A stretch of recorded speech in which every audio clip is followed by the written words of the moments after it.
धृतराष्ट्र, पांडु और विदुर का जन्म कैसे हुआ। राजा शांतनु और सत्यवती का नाम कौरव वंश में बड़े आदर के साथ लिया जाता है। शांतनु महान पराक्रमी और धर्मनिष्ठ राजा थे। सत्यवती उनकी प्रिय पत्नी थी, जिनके माध्यम से कुरुवंश की कथा आगे बढ़ी। किंतु धृतराष्ट्र, पांडु और विदुर, जो कि आगे चलकर इस वंश के भाग्य निर्माता बने, वे शांतनु और सत्यवती के प्रत्यक्ष पुत्र नहीं थे, बल्कि उनके नाती थे। इन तीनों का जन्म सामान्य रूप से नहीं हुआ था, वे उत्पन्न हुए थे प्राचीन भारत की एक विशेष परंपरा के अंतर्गत, जिसे नियोग प्रथा कहा जाता था। जब शांतनु के दोनों पुत्र चित्रांगद और विचित्रवीर्य अकाल में ही मृत्यु को प्राप्त हो गए, तब हस्तिनापुर के सिंहासन पर कोई उत्तराधिकारी शेष नहीं रहा। यह स्थिति अत्यंत गंभीर थी, क्योंकि राज्य के लिए न केवल राज सिंहासन खाली हो गया था, बल्कि पितृ ऋण चुकाने के लिए कोई पुरुष वंशज भी नहीं बचा था। राजमाता सत्यवती को उस समय अपने जीवन की एक भयंकर भूल का एहसास हुआ। उसने स्मरण किया कि उसके पुत्र भीष्म ने पिता शांतनु के प्रेम के कारण आजीवन ब्रह्मचर्य और सिंहासन त्याग की प्रतिज्ञा ली थी। सत्यवती ने अब समझा कि भीष्म की यह प्रतिज्ञा कितनी भारी पड़ गई थी पूरे कुरुवंश पर। एक दिन सत्यवती ने भीष्म को बुलाया और कहा, वत्स भीष्म, अब मेरे हृदय में बड़ी चिंता घर कर गई है। तुम्हारे दोनों भाई चित्रांगद और विचित्रवीर्य बिना संतान के ही मृत्यु को प्राप्त हो गए हैं। अब राजवंश का कोई वारिस नहीं रहा। यह वंश समाप्ति की ओर बढ़ रहा है। अतः मैं चाहती हूँ कि नियोग प्रथा के अनुसार तुम अपने भाइयों की विधवाओं से संतान उत्पन्न करो, ताकि यह वंश जीवित रह सके। भीष्म ने अपनी माता की बात बड़े ध्यान से सुनी, परंतु उनका मुख गंभीर बना रहा। उन्होंने शांत स्वर में कहा, माता, यदि मैं यह कृत्य करूं तो मेरी प्रतिज्ञा व्यर्थ हो जाएगी। मैंने अपने पिता के सुख के लिए यह वचन लिया था कि मैं आजीवन ब्रह्मचारी रहूंगा। यदि मैं इसे तोड़ दूं तो यह धर्म विरुद्ध होगा। सत्यवती ने समझाया कि यह कार्य केवल धर्म और वंश रक्षा के लिए है, किंतु भीष्म अडिग रहे। उन्होंने कहा, माता, यदि आप चाहें तो किसी ब्राह्मण को नियोग के लिए आमंत्रित करें। इससे ना तो मेरी प्रतिज्ञा टूटेगी और ना वंश का नाश होगा। सत्यवती कुछ समय मौन रहीं। फिर उन्होंने भीष्म को अपनी एक गुप्त बात बताई। उन्होंने कहा, वत्स, विवाह से पहले मेरा एक पुत्र हुआ था। वह महान ऋषि पराशर का पुत्र है। उसका नाम है व्यास। भीष्म यह सुनकर अत्यंत प्रसन्न हुए और बोले, माता, यह तो अद्भुत बात है। व्यास स्वयं वेदों के ज्ञाता है। यदि वह यह कार्य करें तो अवश्य ही पवित्र और तेजस्वी संतानें उत्पन्न होंगी। सत्यवती ने तुरंत अपने पुत्र व्यास को बुलवाया। व्यास आए तो उन्होंने अपनी माता को प्रणाम किया और पूछा, माता, आपने मुझे किस कार्य के लिए बुलाया है। सत्यवती ने सारी स्थिति समझाई और कहा, वत्स, कुरुवंश अब समाप्ति की ओर है। तुम्हें अपनी मातृ ऋण के रूप में यह दायित्व निभाना होगा। तुम्हारे सौतेले भाइयों की पत्नियों से तुम्हें संतान उत्पन्न करनी होगी, ताकि यह वंश जीवित रह सके। व्यास गंभीर स्वर में बोले, माता, यह अत्यंत पवित्र कार्य है, किंतु ऐसी प्रक्रिया के लिए कम से कम 1 वर्ष का समय आवश्यक है। वह स्त्रियां यदि शुद्धि और मनोवृत्ति में 1 वर्ष तक संयम रखें, तभी यह कर्म फलदायी होगा। सत्यवती ने कहा, वत्स, हमारे पास इतना समय नहीं है। सिंहासन रिक्त है, राज्य अस्थिर है, राजवंश के उत्तराधिकारी का शीघ्र जन्म आवश्यक है।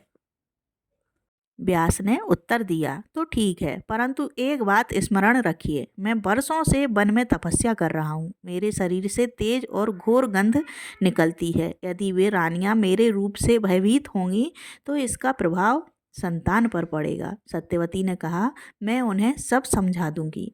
उन्हें यह जिम्मेदारी समझनी होगी कि यह केवल वंश रक्षा का कार्य है।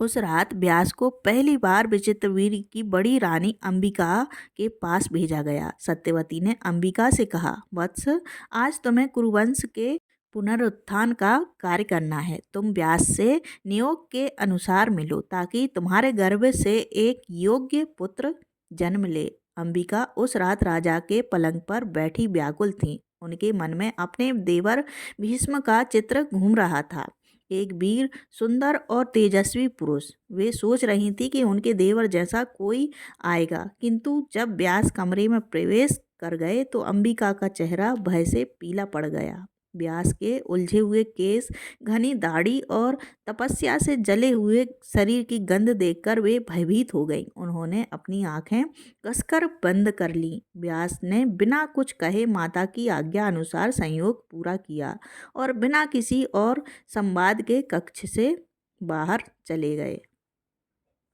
बाहर आकर सत्यवती ने पूछा, वत्स व्यास, क्या यह कार्य सफल हुआ? व्यास ने कहा, माता अंबिका के गर्भ से एक बलशाली पुत्र जन्म लेगा। वह अत्यंत पराक्रमी और साहसी होगा। उसके 100 पुत्र होंगे, किंतु क्योंकि उसने मेरे रूप से भयभीत होकर आंखें बंद कर ली थीं, इसलिए वह पुत्र जन्म से ही अंधा होगा। सत्यवती स्तब्ध रह गईं। उन्होंने सोचा, एक अंधा पुत्र राजा कैसे बनेगा? किंतु अब कुछ करना संभव नहीं था। उस अंधे पुत्र का नाम रखा गया धृतराष्ट्र। फिर सत्यवती ने अपने दूसरे पुत्र की पत्नी अंबालिका को बुलाया। उसने उसे समझाया कि राज्य को एक योग्य उत्तराधिकारी की आवश्यकता है और उसे इस कार्य के लिए तैयार रहना होगा। अंबालिका ने माँ के आदेश को स्वीकार किया, किंतु उसके हृदय में भय था। व्यास पुनः उसके कक्ष में गए। अंबालिका ने जैसे ही उन्हें देखा, वह भय से पीली पड़ गई।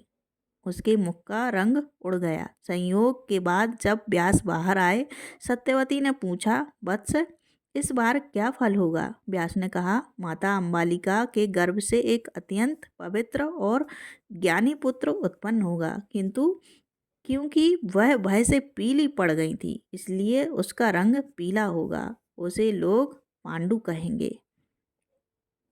इस प्रकार कुरुवंश को दूसरा उत्तराधिकारी मिला, जो आगे चलकर हस्तिनापुर का राजा बना और पांडवों का पिता हुआ। किंतु सत्यवती संतुष्ट नहीं हुई। उन्होंने व्यास से कहा, वत्स, अब हमारे पास केवल 2 ही पुत्र हैं, एक अंधा और दूसरा पीतवर्ण। यदि दोनों में से कोई भी राज्य संभालने में असमर्थ हुआ तो क्या होगा?